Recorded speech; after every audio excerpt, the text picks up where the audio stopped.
Back to my YouTube channel. ನಾನು ನಿಮ್ಮ ಚಂದನ Sandeep. Hope ನೀವೆಲ್ಲರೂ ಕೂಡ ಆರಾಮಾಗಿದ್ದೀರಾ ಅಂತ. ಸೊ ಇವತ್ತು ಅಗಸ್ತನಿಗೆ 3 ವರ್ಷ ತುಂಬ್ತಾ ಇದೆ. ಸೊ ಹಾಗಾಗಿ ಇವತ್ತು ಅಗಸ್ತನ ಬರ್ತ್ಡೇ ವ್ಲಾಗ್ ನಾನು ಇವತ್ತು ಶೇರ್ ಮಾಡ್ತಾ ಇದ್ದೀನಿ ನಿಮ್ಮ ಜೊತೆ. ಅಗು ಬಾಯ್ ಬಾ, happy birthday Agu. Thank you. Birthday ಮುಗಿದ ಹ್ಯಾಪಿ ಬರ್ತ್ಡೇ. ನನಗೆ ಎಷ್ಟು ಬೇಗ 3 ವರ್ಷ ತುಂಬಿತು ಅಂತಲೇ ಗೊತ್ತಾಗಲ್ಲ. ಸೊ ಪುಟ್ಟು ಮಕ್ಕಳಾಗಿರ್ತಾರ. ಇವಾಗ 3 ವರ್ಷದ ದೊಡ್ಡ ಹುಡುಗ ನನ್ನ ಮಗ ಅಲ್ಲ ಮಗನೇ ಅಲ್ಲ. ಇವತ್ತು ಎಲ್ಲರೂ ಕೂಡ ರೆಡಿ ಆಗಿಬಿಟ್ಟು ದೇವಸ್ಥಾನಕ್ಕೆ ಹೋಗಿ ಬಂದ್ಬಿಡೋಣ ಅಂತ ಹೋಗ್ತಾ ಇದೀವಿ. ಅಗಸ್ತನಿಗೆ ಈಗಲೇ ನಿದ್ದೆ ಬರ್ತಾ ಇದೆ. ಬಟ್ ದೇವಸ್ಥಾನಕ್ಕೆ ಸಂಜೆಗಿಂತ ಬೆಳಿಗ್ಗೆ ಹೋದ್ರೇ ಬೆಸ್ಟ್. ಸೊ ಟೈಮ್ ಕೂಡ ಆಯಿತು, 9:30 ಆಗಿ. ಬೇಗ ಹೋಗಿ ಬಂದ್ಬಿಡೋಣ ಅಲ್ಲ, ಹೋಗೋಣ. ಸೊ ಬ್ಲಾಗ್ನ ಕೂಡ ಕಂಟಿನ್ಯೂ ಮಾಡ್ತೀನಿ. ಬನ್ನಿ. ಅಗಸ್ತನ್ ಬರ್ತಡೇ ಈ ಸತಿ ವೀಕ್ ಡೇಸ್ ಬಂದಿತ್ತು. ಸೊ ಸಂದೀಪ್ಗೆ ಆಫೀಸ್ ಕೂಡ ಇತ್ತು. ನಮ್ಮನ್ನ ದೇವಸ್ಥಾನ ಕರ್ಕೊಂಡು ಹೋಗಿ ಅವ್ರ ಆಫೀಸ್ ಕೂಡ ಹೋಗ್ಬೇಕಾಗಿತ್ತು. ಮೊದಲು ನಾವು ಗಣೇಶನ ದೇವಸ್ಥಾನಕ್ಕೆ ಹೋದ್ವಿ. ನಿಮ್ಮೆಲ್ಲರಿಗೂ ಗೊತ್ತಿರೋ ಹಾಗೆ ಗಣೇಶ ಅಂದ್ರೆ ನಮ್ಮೆಲ್ಲರಿಗೂ ಕೂಡ ತುಂಬಾನೇ ಇಷ್ಟ. ಹಾಗೇನೆ ನಾನು ತುಂಬಾ ನಂಬಿರುವಂತ ದೇವರು ಅಂತಾನು ಹೇಳ್ಬೋದು. ಗಣೇಶನ್ ಟೆಂಪಲ್ ಅಲ್ಲಿ ದರ್ಶನ ಎಲ್ಲ ಮುಗೀತು. ಇವಾಗ ನೆಕ್ಸ್ಟ್ ಟೆಂಪಲ್ಗೆ ಹೋಗ್ಬೇಕು. ಸೊ ಶ್ರೀನಿವಾಸನ್ ಟೆಂಪಲ್ ಅಲ್ಲಿ ಕ್ರೌಡ್ ಏನು ಜಾಸ್ತಿ ಇರಲಿಲ್ಲ. ಸೊ ಇವಾಗ ಮಂಡೇ ಆಗಿರೋದ್ರಿಂದ ಕ್ರೌಡ್ ಸ್ವಲ್ಪ ಕಮ್ಮಿನೇ ಇತ್ತು. ಸ್ಯಾಟರ್ಡೇಸ್ ಜಾಸ್ತಿ ಇರುತ್ತೆ ಕ್ರೌಡ್. ಸೊ ಚೆನ್ನಾಗಿ ಪೂಜೆ ಎಲ್ಲ ಮಾಡಿಕೊಟ್ಟು ನನಗಂತೂ ಸಖತ್ ಖುಷಿ ಆಯಿತು ಅಂತ ಹೇಳ್ಬೋದು.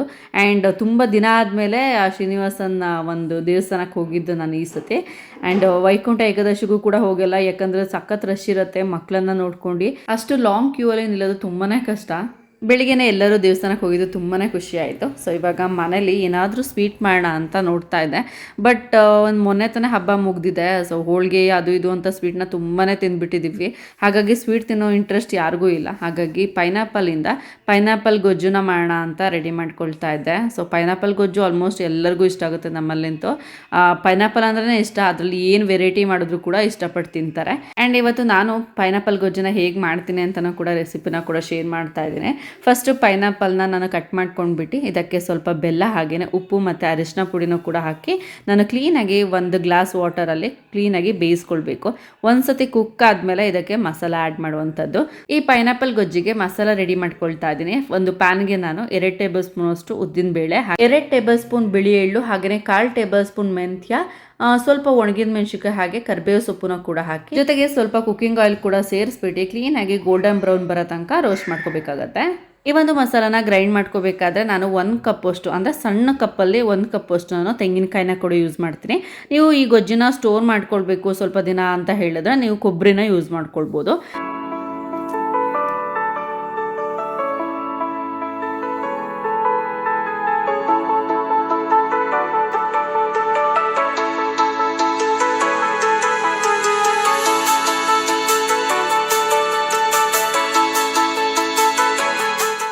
ಈ ಟೈಮಲ್ಲಿ ನಾನು 2 ಟೇಬಲ್ ಸ್ಪೂನ್ ಅಷ್ಟು ಲೆಮನ್ ಜ್ಯೂಸ್ನ ಕೂಡ ಆ್ಯಡ್ ಮಾಡ್ತಾ ಇದ್ದೀನಿ. ನೀವು ಬೇಕಾದರೆ ಹುಣಸೆಹಣ್ಣಿನ ನೀರು ಕೂಡ ಹಾಕ್ಬೋದು. 5 ನಿಮಿಷ ಮೀಡಿಯಂ ಟು ಲೋ ಫ್ಲೇಮಲ್ಲಿ ಸಿಮ್ಮಲ್ಲಿ ಇಟ್ಟರೆ ಸಾಕು. ನೋಡಿ ಎಷ್ಟು ಚೆನ್ನಾಗಿ ಗೊಜ್ಜು ರೆಡಿಯಾಗಿದೆ. ಕೊನೆಯದಾಗಿ ಒಗ್ಗರಣೆ ಹಾಕಿದ್ರೆ ಆಯಿತು. ಪೈನಾಪಲ್ ಗೊಜ್ಜು ರೆಡಿಯಾಗಿದೆ. ಹುಳಿಯಾಗಿ ಸ್ವೀಟಾಗಿ ತುಂಬಾ ಚೆನ್ನಾಗಿರುತ್ತೆ. ಇನ್ನೇನು ಎಲ್ಲ ಮಕ್ಕಳಿಗೂ ಕೂಡ ಸಮ್ಮರ್ ಹಾಲಿಡೇ ಸ್ಟಾರ್ಟ್ ಆಗೋಯ್ತು. ನಮ್ಮನೆ ಹತ್ರ ರಜೆ ಇದ್ದ ಟೈಮಲ್ಲಿ ಎಲ್ಲ ಮಕ್ಕಳು ಕೂಡ ಸೇರಿ ಆಟ ಆಡ್ತಾ ಇರ್ತಾರೆ. ಸೊ ಹಾಗಾಗಿ ಅಗಸ್ತನ ಕೂಡ ಕರ್ಕೊಂಡು ಬಂದೆ, ಸ್ವಲ್ಪ ಹೊತ್ತು ಆಟ ಆಡಿಸ್ಕೊಂಡು ಕರ್ಕೊಂಡು ಹೋಗೋಣ ಅಂತ.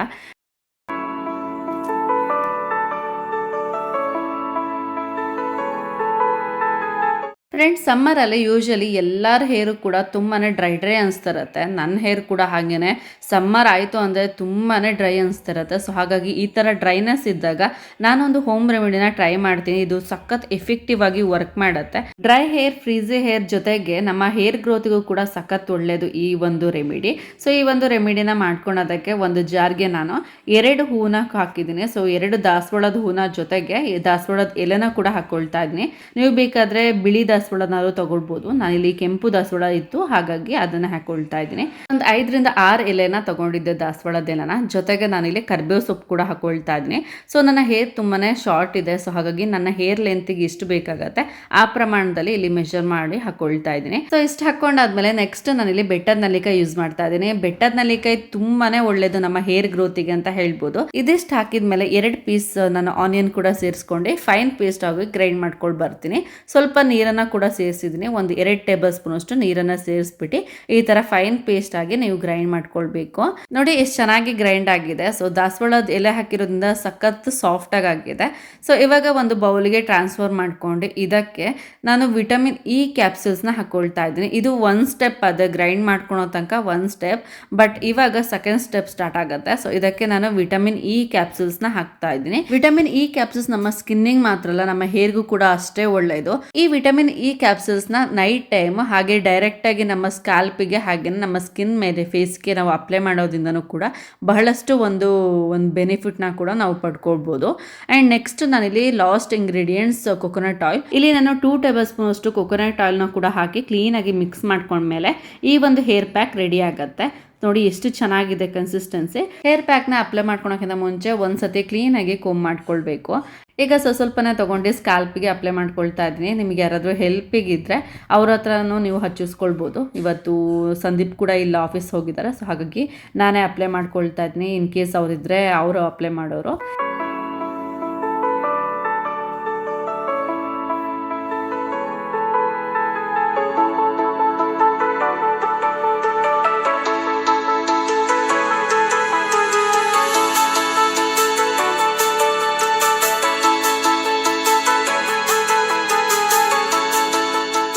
ಈ ಹೇರ್ ಪ್ಯಾಕ್ನ ಅಪ್ಲೈ ಮಾಡಿದ್ಮೇಲೆ 1/2 ಅವರ್ ಇಲ್ಲ ಅಂದರೆ 1 ಅವರ್ ಬಿಟ್ಟು ಹೇರ್ ವಾಶ್ನ ಮಾಡಬೇಕು.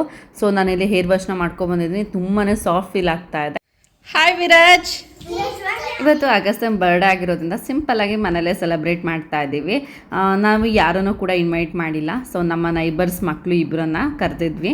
ಅಗಸ್ತನ್ ಬರ್ತ್ಡೇ ಟೈಮಿಗೆ ವಶಿಗೆ ಹಾಲಿಡೇಸ್ ಸಿಗುತ್ತೆ. ಸೊ ಊರಿಗೆ ಹೋಗ್ತೀವಿ ಅಂತ ಅಂದ್ಕೊಂಡಿದ್ವಿ. ಬಟ್ ಅನ್ಫಾರ್ಚುನೇಟ್ಲಿ ಅವ್ನು ಎಕ್ಸಾಮ್ ಇರೋದ್ರಿಂದ ಊರಿಗೆ ಹೋಗೋದಕ್ಕೆ ಆಗಲಿಲ್ಲ. ಇವತ್ತು ಅಗಸ್ತನಿಗೆ 3 ವರ್ಷ ತುಂಬ್ತಾ ಇದೆ. ನಿಜವಾಗ್ಲೂ ಕೂಡ ಮೊನ್ನೆ ಹುಡ್ತಂಗಿದೆ. ನನಗೆ ಈಗಲೂ ಕೂಡ ಎಲ್ಲದೂ ನೆನಪಾಗುತ್ತೆ. ಎಷ್ಟು ಬೇಗ ಟೈಮ್ ಹೋಗುತ್ತೆ ಅಂತಲೇ ಗೊತ್ತಾಗೋದಿಲ್ಲ. ಆ್ಯಂಡ್ ಅಗಸ್ತನ ಪ್ರೆಗ್ನೆನ್ಸಿ ಟೈಮಲ್ಲಿ ಕೆಲವೊಂದು ಸಿಂಪ್ಟಮ್ಸಿಂದ ನನಗೆ ಬೇಬಿ ಬಾಯ್ ಆಗೋದು ಅಂತ ಕನ್ಫರ್ಮ್ ಆಗಿತ್ತು. ಯೂಶಲಿ ಫಸ್ಟ್ ಬೇಬಿ ಬಾಯ್ ಆಗಿದ್ರೆ ಸೆಕೆಂಡ್ ಬೇಬಿ ಗರ್ಲ್ ಆಗಲಿ ಅಂತ ಎಕ್ಸ್ಪೆಕ್ಟ್ ಮಾಡ್ತೀವಿ. ಬಟ್ ನನಗೆ ಇರೋವಂಥ ಎಲ್ಲ ಸಿಂಪ್ಟಮ್ಸ್ ಕೂಡ ಬೇಬಿ ಬಾಯ್ ಸಿಂಪ್ಟಮ್ಸೇ ಇತ್ತು. ಫಸ್ಟ್ ಸಿಂಪ್ಟಮ್ಸ್ ಏನಂದರೆ ನನ್ನ ಬೇಬಿ ಬಂಪ್ ಶೇಪ್ ಅಂತ ಹೇಳ್ಬೋದು. ಸೊ ಬೆಲ್ಲಿ ಶೇಪ್ ಯಾವಾಗಲೂ ಕೂಡ ಶೇಪಲ್ಲಿ ಇದ್ದರೆ ನಿಜವಾಗ್ಲೂ ಕೂಡ ಬೇಬಿ ಬಾಯ್ ಆಗುತ್ತೆ. ಹಾಗೇನೆ ತುಂಬ ಶಾರ್ಪಲ್ಲಿ ಇದ್ರೆ ಗರ್ಲ್ ಬೇಬಿ ಆಗುತ್ತೆ ಅಂತ ನಾನು ನಿಜವಾಗ್ಲೂ ನಂಬ್ತೀನಿ. ಯಾಕಂದರೆ ನನ್ನ ವಿಷಯದಲ್ಲಿ ಅದು ನಿಜ ಆಗಿದೆ. ಸೊ ಹಾಗಾಗಿ ನಾನು ಅದು ನಂಬ್ತೀನಿ. ಇನ್ನು ಅಂತಂದರೆ ಹಾರ್ಟ್ ಬೀಟ್ನು ಕೂಡ ಕನ್ಸಿಡರ್ ಮಾಡಬೇಕು. ಬಟ್ ಓನ್ಲಿ ಹಾರ್ಟ್ ಬೀಟಲ್ಲಿ ನಾವು ಕನ್ಸಿಡರ್ ಮಾಡೋದಕ್ಕಾಗಲ್ಲ. ಬಟ್ ಆ ಹಾರ್ಟ್ ಬೀಟ್ ಜೊತೆಗೆ ನಮ್ಮ ಬೆಲ್ಲಿ ಶೇಪ್ ಆಗಿರ್ಬೋದು, ಹಾಗೇನೆ ನಮ್ಮ ಕ್ರೇವಿಂಗ್ಸ್ ಏನಿದೆ, ಸೊ ಯಾವ ಥರ ಕ್ರೇವಿಂಗ್ಸ್ ಆಗ್ತಾ ಇದೆ ಅನ್ನೋದು ಕೂಡ ಮ್ಯಾಟರ್ ಆಗುತ್ತೆ. ನನಗೆ 2 ಪ್ರೆಗ್ನೆನ್ಸಿಯಲ್ಲೂ ಕೂಡ ನನಗೆ ಸ್ಪೈಸಿ ಫುಡ್ ತಿನ್ನಬೇಕು ಅಂತ ಇಷ್ಟ ಆಗೋದು. ಸ್ವೀಟ್ ಫುಡ್ ಅಷ್ಟೊಂದು ಇಷ್ಟ ಆಗ್ತಾ ಇರಲಿಲ್ಲ. ಅದರಲ್ಲೂ ಖಾರ ಚಟ್ನಿ ಅಂದರೆ ಸಖತ್ ಇಷ್ಟ ಆಗಿಬಿಡೋದು. ಸೊ ತುಂಬ ಮಾಡ್ಕೊಂಡು ತಿಂತಾ ಇದ್ದೆ.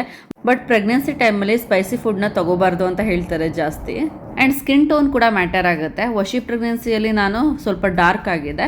ಬಟ್ ಅಗಸ್ತ್ಯದಲ್ಲಿ ಅಷ್ಟೊಂದು ಡಾರ್ಕ್ ಆಗಿರಲಿಲ್ಲ, ಬಟ್ ಗ್ಲೋಯಿಂಗ್ ಇರಲಿಲ್ಲ ಸ್ಕಿನ್ನಲ್ಲಿ. ಆ್ಯಂಡ್ ಯಾವ ಥರ ಮೇಕಪ್ ಮಾಡ್ಕೊಂಡ್ರು ಕೂಡ ಫೇಸ್ ಸ್ವಲ್ಪ ಡಲ್ಲಾಗೇ ಕಾಣುತ್ತೆ. ಇನ್ನೂ ಕೂಡ ನಿಮಗೆ ಡೀಟೇಲ್ ಆಗಿ ಬೇಬಿ ಬಾಯ್ ಸಿಂಪ್ಟಮ್ಸ್ ಬಗ್ಗೆ ಡೀಟೇಲ್ ಆಗಿ ವಿಡಿಯೋ ಬೇಕು ಅಂದರೆ ನನ್ನ ಚಾನಲ್ನಲ್ಲಿ ನಾನು ಆಲ್ರೆಡಿ ಅಪ್ಲೋಡ್ ಮಾಡಿದ್ದೀನಿ. ಈ ಒಂದು ವಿಡಿಯೋ ಎಂಡ್ ಸ್ಕ್ರೀನಲ್ಲೂ ಕೂಡ ನಾನು ಅಟ್ಯಾಚ್ ಮಾಡಿರ್ತೀನಿ ಲಿಂಕ್, ನೀವು ಬೇಕಾದರೆ ಚೆಕ್ ಮಾಡ್ಕೊಳ್ಬೋದು. ಡೀಟೇಲ್ ಆಗಿ ನಾನು baby boy and baby girl ಎಲ್ಲ ಒಂದು ಸಿಂಪ್ಟಮ್ಸ್ನೂ ಕೂಡ ವಿತ್ ಡೀಟೇಲ್ಸ್ ನಾನು ತಿಳಿಸಿದ್ದೀನಿ ಅದರಲ್ಲಿ. ಸೊ ಇದು ನನ್ನ ಮಗನ ಒಂದು ಮೆಮೊರೀಸ್ ಅಂತ ಹೇಳ್ಬೋದು, ಮೆಮೊರಿ ಫೋಟೋಸ್.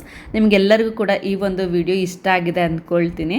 ಸೊ ಇಷ್ಟ ಆಗಿದ್ದಲ್ಲಿ ಈ ವಿಡಿಯೋನ ಲೈಕ್ ಮಾಡಿ, ಹಾಗೆ ಶೇರ್ ಮಾಡಿ, ಕಮೆಂಟ್ ಮಾಡಿ ನಿಮ್ಮ ಒಪಿನಿಯನ್ ಅಂತ ಹೇಳ್ತಾ thank you so much for watching guys. Next ವಿಡಿಯೋದಲ್ಲಿ ಮತ್ತೊಂದು ವಿಡಿಯೋ ಜೊತೆ ಸಿಗ್ತೀನಿ. And till take care, bye.